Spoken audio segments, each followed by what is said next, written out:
Literally every single video game is amazing. There's not a bad one out there. But some of them are more amazing than others. You know, you've got on the low end of amazing ones that are like amazingly rough. High end of amazing, you're like, wow, this is life-changing amazing. And so today we're going to be reviewing an extremely random selection of games to decide just how great they are.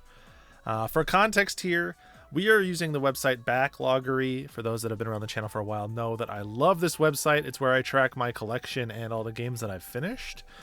And as part of Backloggery, when you finish a game, or at any point, you can rate and review a game. So you can type a little review, and you can give it a star rating. It's a 5-star system with half-star increments. So essentially a 10-point scale. And I've been, for years now, since I started using this website in 2008, in the habit of, as soon as I finish a game, I go in and I give it a star rating. But for whatever reason, I have overlooked a handful of games. So what we are looking at here, these 24 games, are the ones that I forgot to review and rate when I finished them. And so I figured, why not just do kind of like a fun group of reviews, you know, speed dating style, and tell you what I think of these 24 very random games. They range from a whole bunch of different systems, although it seems to skew a little more modern. I think I've been a little more forgetful in modern times, and generally I just, you know, I have a lot of places I track other than Backloggery too, believe it or not. I have a spreadsheet and podcast and all sorts of stuff, so sometimes I miss one of the spots. But we're gonna just go down the list. I'll tell you about the game, what I think of it, and, you know, hopefully you'll get a sense for my tastes and maybe even get some recommendations along the way. So starting out on the PlayStation 4, we have the game Castle on the Coast. If you're not aware of this game, this is, I think it's a PlayStation 4 exclusive, as far as I know. That might not be the case. But this is a 3D platformer. You play as the mascot from some children's hospital, but to me, he looks a lot like Jeffrey, the mascot for Toys R Us. He's a little giraffe boy. And you just, you know, you get your Mario 64 on. You're jumping around various platforms, collecting widgets and doodads and objects across a bunch of different levels. Occasionally doing little like mini games like vehicles and things like that, but it's generally just a good, fun, solid 3D platformer. I beat this game on my birthday last year, 2 years ago, last year. Yeah. And I had a good time with it. I mean, you can see my note here. It says a great little platforming gem. So obviously I had some fun with it. Now, this game does have a little bit of jank to it. You know, this is like, you know, there's at the very high end, you have the buttery smooth, kind of like effortlessly successful 3D platformers. So I'm thinking Mario 64, Banjo-Kazooie, Tinykin, stuff like that. And then there's this layer below for the 3D platformer fans out there. For those of you who are also big fans of this genre, where, you know, you got to kind of give and take a little bit, or you accept a little bit of slipperiness in order to get your 3D platforming fix. And Castle on the Coast falls more along those lines. Although the flip side of that, which I really appreciated, is this is the kind of game where you can kind of cheese it in that you don't necessarily have to follow the path that's laid out for you. You can like figure out weird ways to like shimmy your way up walls by jumping on top of weird geometry and stuff like that. It's a speedrunner's dream, and I really liked that. So, star rating on this one, I think I would have to go... I think this is a 4-star game, and the difficulty rating is definitely relaxing. So, we're going to go ahead and save. I'm actually going to stealth save all these because I don't need it to update my history with all these reviews. All right, next up here, DJ Max Respect. So this is a game that I've played a lot recently, actually, because I've been going for the platinum. I'm one trophy away from the platinum. It's just a grind that I haven't taken the time to push forward on. But you can see this is the Korean region, this little flag here. That's because in order to get a physical copy, it never came out in a lot of different regions, other than there was a Korean physical for this, and so I own that. This is an incredible rhythm game. If you like really like technical rhythm games that are for like super rhythm game fans, you're gonna like DJ Max Respect. Although it's not strictly for like super skilled rhythm gamers, because there's a bunch of different button modes in this game. It is like a scrolling top-down rhythm game where you're pressing buttons at an indicator on the bottom, but you can do 4-button, 5-button, 6-button, or 8-button modes. So the better you get, the kind of like more advanced you can play. Not that different from like how Guitar Hero layers on, using the orange button more as you do harder difficulties. Really great game though. As far as a rhythm game, do I have any gripes with this? This is an all-timer, I think. I would put this up there with some of the rhythm game greats. I'm kind of hovering between a 4.5 and a 5. I'm trying to think if there's really any reason to knock it down to a 4.5. I don't think there is. There's so much music here, like hundreds and hundreds and hundreds of songs, like so much customization. If you like this type of like console/PC style rhythm game, you're going to like it. Difficulty, it definitely hurts so good. All right, Hot Shot Racing. Hot Shot Racing, this is a game that I purchased because friend of the channel, Heine House Entertainment, Jason Heine, shout out to you, Jason, did much of the soundtrack for this game, and it's a phenomenal soundtrack. This is a game that is a throwback to like the Saturn, maybe PS1 era of racers, early arcade racers, stuff like Daytona. If you're fans of those games, you'll like Hot Shot Racing. They're very much going back to it. I liked my time with this one, and I obviously love the soundtrack. Jason did an incredible job. He really captured that like high energy Sega Blue Skies sort of like 90s aesthetic to the soundtrack. The rest of the game was very fun, but I will say it was a little repetitive, and at times I just wish that the difficulty was a little more varied. I would say that this is probably like a 3-star game. It could be like a 3.5. I'd have to replay it. Like you can see my note here. I do want to do the Steam version, but for now I'm going to say that's a 3-star. Just a solid kind of middle of the road game with a good soundtrack. And I'm going to say the difficulty is moderate. It's okay. Ooh, Jamestown Plus. So, a scrolling shooter. This is also the PlayStation 4 version because that's the one I have. But I beat it on PC, actually. So, you can see Polycon 2024. So, a group of community members from my podcast, Polykill, as always, link is down in the description. A bunch of them got together in an Airbnb. It happened to be in my home state, so we all hung out and played a bunch of games together for a weekend, did some game shopping. It was a great time. And one of the games that we played cooperatively was Jamestown Plus, which is a 4-player co-op scrolling shooter.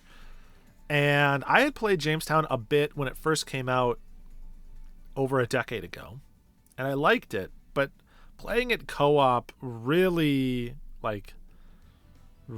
sold me on the experience. I think that it is so well tuned and so perfect for co-op. The way that they set like the balance of difficulty versus respawns versus weapons upgrades and stuff, it works so well as a 4-player game. Stage-based scrolling shooter, so you're able to make kind of steady forward progress. Yeah, so it's a really fun game. Now, I don't know if I could 5-star it because, again, I want to know what the experience of it is single player again. But I would say this is a safe 4.5 star for me right now, and it's definitely a hurts so good difficulty. Ooh, here's an interesting one, Mad Rat Dead. I talked about this sometime last year on some trophy videos. Also, I was on an episode of another friend's podcast. The podcast name is Video Games Gaiden, and the channel ReturnToMotherBase. There'll be a link to his channel in the description. You should check him out. He's a great YouTuber, although he'd probably be insulted that I said that. And yeah, Mad Rat Dead. We played it for his podcast. You know, he wanted to play a rhythm game with me, and this was one that we both had in our backlogs. And I gotta say, this one really, it really grew on me. So this is the only game I've ever seen like this, which is a platformer rhythm game, meaning that you're doing like 2D platforming all in sync and in time to music as you go along with timed button presses. So if you played Crypt of the Necrodancer, it's like that, but it's a 2D platformer.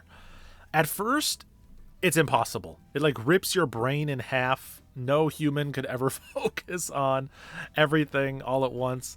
But you start to like build the mental muscle you need in order to like be following the indicator for the rhythm and also following the character and all of the enemies and platforms on screen, and it ends up working really well. By the end, I loved it. It does have some pretty uneven difficulty, and it is pretty rough onboarding, so I would give this one a 4.5. I would not round that quite up to a 5, but this is one that I really really enjoyed, and that's also definitely a hurts so good difficulty. Animal Well, I mean, I don't need to go too deep into Animal Well. Anybody around here knows that I love this game. This was my game of the year last year. This is the world's easiest 5-star of all time. And the difficulty rating, the moderate.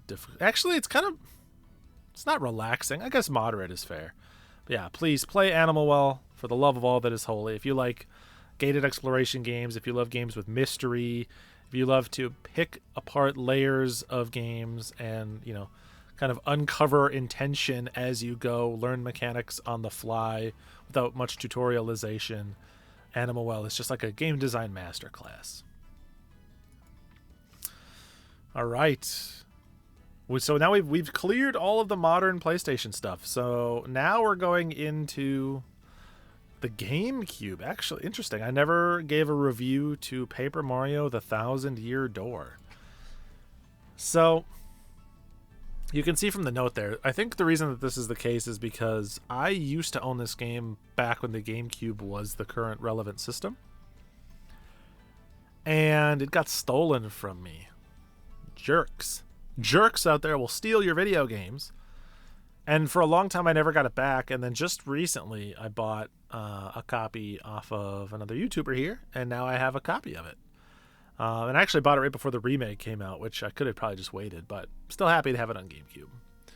And so I probably, when I added it back to my backlog, forgot to rate it at that point, is what I'm thinking happened. So here's the thing with the Thousand-Year Door. I really like the Thousand-Year Door. It is really fun, but I don't remember too much about it. This one's hard for me to go back to in the memory banks to figure out a review. I know that it's probably my second favorite Paper Mario game. It would probably go the N64 Paper Mario, then Thousand-Year Door, then Origami King as my 3 faves. And yeah, I this is a great game, but I don't know that I have the memory to call this a 5-star game. I might have to go maybe like a 4 stars to play it safe. But that's one that on a replay, I could see myself, you know, rounding that up or down depending on what more modern feelings represent. But I really liked that game. It's quite good. Disc Room, my advice to myself, just avoid all the discs, you nerd. So Disc Room it's like a subgenre I don't have a name for of games I like that are just like difficult, repetitive, sort of like throw your head against the wall until eventually you get it type of games. Just dodging all the discs and stuff. I really like this one. I didn't put a ton of time into it. I mean, I beat it, but like it was like a hot couple days in my life and I moved on. I would say that I would give this one a 4 star as well. I think this is pretty good, and this is definitely a hurts so good. You're gonna die a lot. Disc Room is a cool game. More people should check that one out. I could have maybe done 4.5 on that. I'm feeling a little guilty now, but it's gone. It's off the list. I'll revisit it later. Freedom Planet. Ooh, this one's tricky. So Freedom Planet is, you know, a game clearly made by Sonic fans that wanted to make their own Sonic the Hedgehog game. And in a lot of ways, it is awesome. I mean, you can see my notes here, and this is exactly how I still feel. It has really great, very smooth controls. They clearly understood the Sonic the Hedgehog design ethos of like, go fast, have fun. And in a lot of ways, they've even improved on the early Sonic games because it was designed from the ground up, specifically focusing on that as a relevant attribute. It has a really great kind of Sega Energy soundtrack to it. Looks nice. It's just, you know, kind of presentation-wise and core game design, it really hits pretty much all the high notes. It does really well. But this is one of those games that, and this is such like a thing for me in the modern times, but this is a game that does not know when to stop talking. They think I really, really care about these characters, and they want a lot of dialogue, a lot of exposition. They constantly want to talk to me about what's happening, but I want to go fast and have fun. That's what I'm here for. They call it Freedom Planet, but it's more like restricted cutscene. That's what I'm actually dealing with. So I have a lot of strong feelings, and then that really kind of has an anchor around its neck because that dialogue is constant. So I'm going to give this a 3 or a 3.5. 3 seems harsh. I'll give it a 3.5. 3.5. I would say I liked it a little more than Hot Shot Racing, and it's definitely not difficult at all. Legend of Zelda Echoes of Wisdom. This one was a solid, fun game. You know, it was nice to play as Zelda. I liked the like swapping between all the different echoes to solve different puzzles mechanic. I liked the design of this game because I feel like it was clearly designed for you to engage with puzzles in your own way. They clearly have learned their lessons from Breath of the Wild and Tears of the Kingdom in that they create scenarios oftentimes that don't have a clear solution. So many times I finished something in this game and I thought to myself, wow, I don't know how anyone else would have done that, but that felt kind of janky in a good way. And there's a lot of creative flexibility. I will say that I also didn't have as much of a gripe with swapping between the echoes as other people. Like, people have a lot of complaints about how cumbersome that is to do. But I felt like the filters to switch between like cost, recent, most used, those kind of always got me where I needed to go. But, you know, there is potentially some problem solving that I wasn't able to do because I didn't even think of what those would be. So, Echoes of Wisdom, I'm going to have to give this like a solid 4. It's good. Good game, relaxing difficulty. We like it. New Pokemon Snap. Man, we're hitting all the new Nintendo games. I guess we have a block of Switch stuff here. New Pokemon Snap. This is so cool that this got made, I have to say. I love the original Pokemon Snap, and for years I felt like it was ripe for a sequel because there's so many Pokemon and there's so much more they could do with it. You know, the N64 game is very slight. It's like an hour, maybe 2, to play through that entire thing. It's like 6 or 7 stages. And so it just felt like there was the opportunity to build kind of a more fully fledged, you know, fleshed out Pokemon Snap game. And they did. You know, this is that. It has way more variety, way more Pokemon. There's like way more kind of to do in the game. Like way more conditions to try to hit to take great Pokemon pictures. But I almost feel like this game, it just suffered from the fact that I'm not 12 anymore. Like, I liked it a lot, but I thought it would resonate with me and be like an easy 5 out of 5. But instead, it was just like a very pleasant experience that I moved on from and never craved again. I still crave the N64 Pokemon Snap. And in this case, I don't really crave going back to this one so much. So for that, I think it's like a 4. It's like a solid, good game. But not one that I'm like clawing at my own skin because I have to work instead of playing new Pokemon Snap. It's definitely a relaxing game too. But yeah, fun game. I'm glad. I would actually like to revisit it, I will say, but it's just not an urgent need. Next one up here, we have Pokemon Sword. Ooh, Sword but not Shield. Or Sword but not Scarlet and Violet, because I never beat Scarlet and Violet, that's why.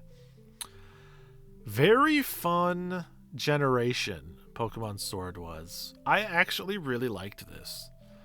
I know that the more recent Pokemon games don't get a lot of love, but I mean, I say it in my notes here. I would say this is in the upper half of Pokemon generations. Obviously, the original generations are like some of my favorites. I grew up on those. I'm a red, blue, yellow kid. Obviously, I was a gold, silver kid. I would put those very high. And then Gen 5 Black and White, I also felt like was a really great Pokemon game. That's because Gen 5 was the first one where they got rid of all the old Pokemon at first, and as you played through the game, it was only new Pokemon, which kind of recaptured the feeling of the original games. But I felt like Pokemon Sword and Shield also did a great job of, you know, filling me with a bunch of new interesting Pokemon and having the journey be worthwhile. Now, I will say that sometimes the routes in this game were like painfully short. It's like, what are you doing? You're like a C from one end to the other. And it was a bit on the easy side. So I think I would give it, it's between a 4 and a 4.5 for this one.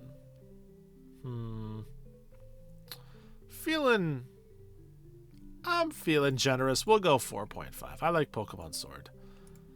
Very much relaxing. Maybe even too easy, but I'll say relaxing. I also really like the Dynamax mechanic in this game, which I think a lot of people didn't care about, but making your Pokemon so big, like, let's get big. All right, let's get big Pokemon. I want to see them beefcakes. All right, Puzzle Day Harvest Moon. This is a meme game. This is a Harvest Moon, like, matching puzzle game. It's very weird to describe, but imagine, like, you know, a Bejeweled style grid puzzle game, but you're like growing crops over the course of a couple of seasons and trying to like match them up and harvest them for points.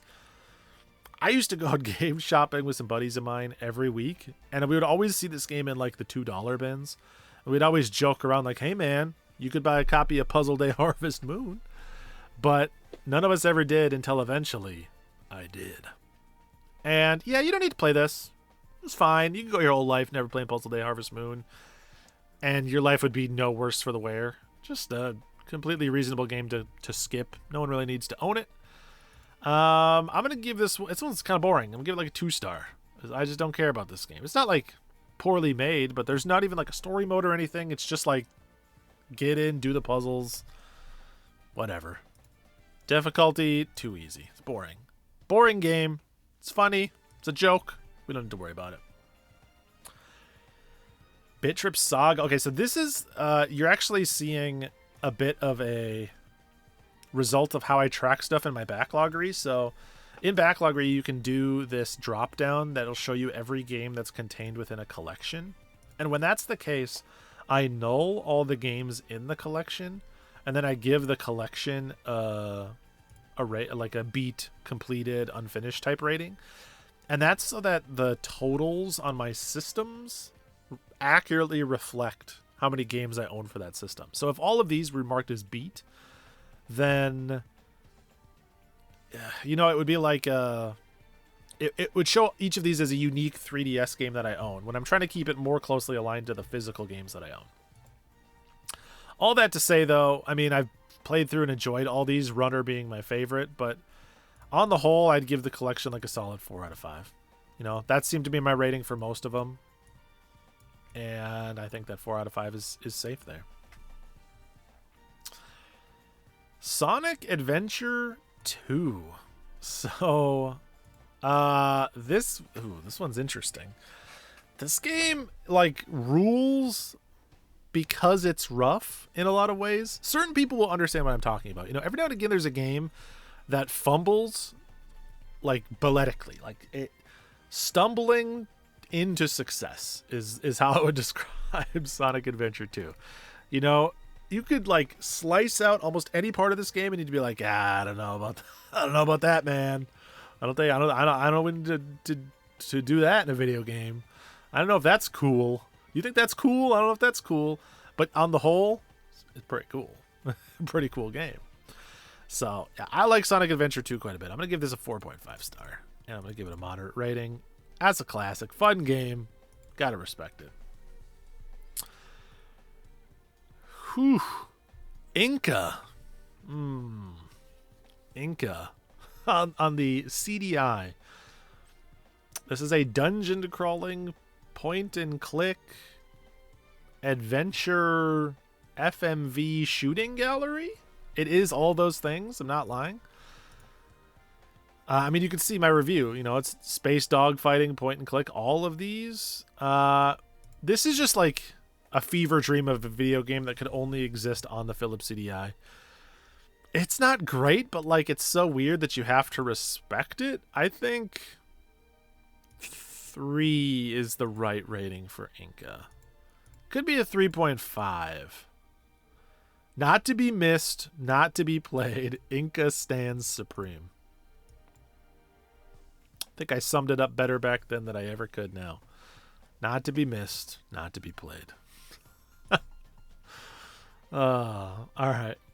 Oh, we got a lot of PC games to get through here. Ooh. So we got the Age of Empires Collector's Edition. What I have... Okay, well, we need to correct an oversight from the past. I gave 4 stars to Age of Empires 2 and Age of Kings. No. Sorry. The Conquerors and Age of Kings are easy 5-star games. Love those games.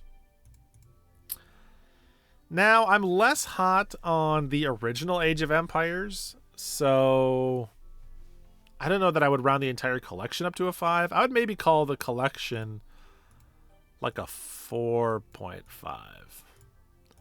Yeah, Age of Empires are some of my favorite RTS games. I grew up playing those games. I love them.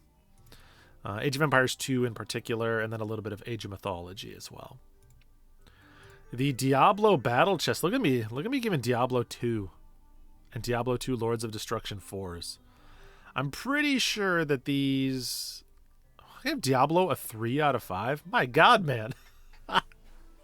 I used to hold myself to some impossible standard. What's... Diablo a 3 out of 5, the same rating I just gave Inca on the CDI? Do we think that that's fair? Do we think that that's appropriate? Is that reasonable to give Diablo a 3 out of 5? Let's round Diablo up to... The original Diablo... Dude, I might go like a 4.5. It's not perfect, but like it's pretty dang good. And Diablo 2... Dude, get in the 5-star category. What are you even doing? I was the right age to be born and raised on the battlefield of Diablo. And then I'm going to give the overall rating on this one a 5. It rounds up to a 5, I think. And it definitely hurts so good. Yeah, Diablo games are classics. Oh, man, a lot of these PC games. We got a lot of good stuff here. Dragon Age Origins Ultimate Edition. So it's because I haven't played through Awakening, the DLC for Dragon Age Origins. But the original Dragon Age is a 5. So we're just gonna call that a 5. I don't even know if I should be rating these collections, but I'm gonna call that a 5. I love Dragon Age, and would you believe I also love StarCraft Brood War? So we're gonna give the Battle Chest also a 5. I'm a Blizzard fanboy, all right? I was raised on 90s Blizzard, so I like my time with a Blizzard game. Groon. Ooh. This is a tricky one. So, if you never played Groon, this was also in my Game of the Year list last year. Really great indie kind of adventure exploration game. Quite fascinating. I can't believe I didn't give it a review there. But, yeah, it's a type of game that I can't describe too much because it's all about mystery and discovery and intrigue. Although I will say we did talk about it on Indie Quest. You could go back to some of the episodes towards the end of last year, and you could find the episode where we put it on the quest log, if you're so inclined. But this is a game I really like, although the one thing I would knock it for is it did give me a little bit of motion sickness with its like fisheye lensing. But that's a small price to pay, you know, compared to how great the game itself was. It might It might not quite be a 5, but I would easy 4.5 it. And it's definitely a moderate difficulty. Later Alligator. This is a cute game. I forgot about this game. So this is it's like a adventure point and click style puzzler on Steam. It's on other stuff now too. And he plays this little alligator kid. And it's just a lot of sort of like puzzles and mini games and stuff like that. It's a really pleasant experience. I would say this is like a perfect 4 out of 5 kind of game. Like you play it for 4 or 5 hours, you have fun, nothing's too crazy difficult, get some smiles, and move on. I would recommend it. Ord? Yeah, how do I... So, Ord. Ord is a 3-word sentence text adventure. So I played this game kind of as a meme. I built a new computer back in 2022, and it was the first time I had like a modern-ish computer. You know, it was like a 3070 Ti, you know, reasonable parts. Now, these days, that's not that great of a graphics card, but at the time, it was solid enough. And so I thought, as a funny joke, the first game I streamed on my beefy new PC would be Ord. would be a game that is just black with white text, 3 words at a time. And it actually works pretty well. It's kind of choose your own adventure. You're going to like hop between different directions based on what you choose, and it just gives you like, it'll say like dungeon, dark, ominous.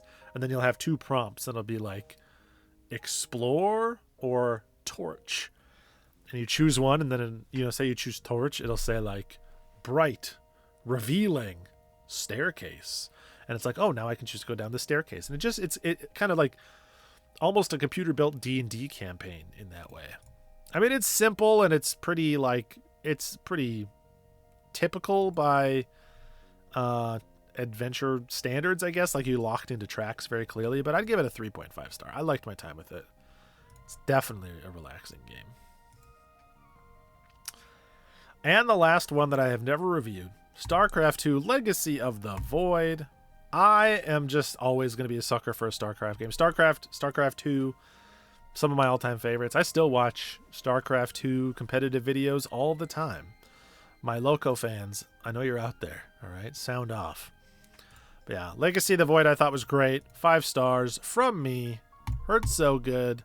We're calling it. And there we go.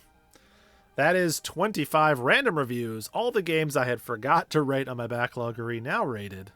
And hopefully you got a little bit of insight or a recommendation or two, or you just got to, you know, think about a random hodgepodge of games. So, appreciate you. Let me know what I have the worst opinions on out of all these. And until next time, peace.